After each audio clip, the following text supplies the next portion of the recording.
Le Premier ministre ivoirien Amadou Gon Coulibaly vient de clôturer le dialogue politique sans crier gare. Après plusieurs semaines de discussion, les deux camps ne sont pas arrivés à s'accorder sur les grands sujets qui fâchent, notamment sur le code électoral. À 8 mois du début de l'élection présidentielle, ce dialogue devait s'achever par la signature d'accords entre les deux partis. Le pouvoir RHDP est aujourd'hui en train de mener des négociations factices, alors qu'on avait déjà un agenda pour pousser les opposants soit à boycotter, soit à aller à des élections tronquées. Malheureusement, cela ne sert pas la démocratie ivoirienne, mais je pense que l'opposition a certainement une autre stratégie qui consiste néanmoins à aller aux élections et à sécuriser le suffrage. C'est là où justement il risque d'avoir des problèmes en 2020. À l'issue du dialogue, les deux partis n'avaient réussi à se mettre d'accord que sur les remboursements des frais de campagne au-delà de 5% des votes.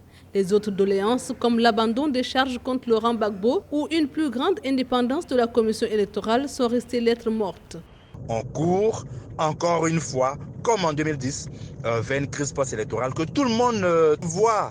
Aujourd'hui, il n'y a pas que les citoyens comme nous qui doutons de la sincérité du processus électoral.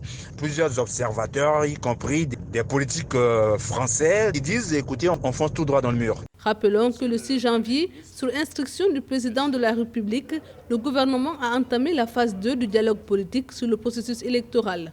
Objectif, discuter avec toutes les parties prenantes afin de trouver des solutions à la crise politique pour des élections libres, transparentes et apaisées en 2020.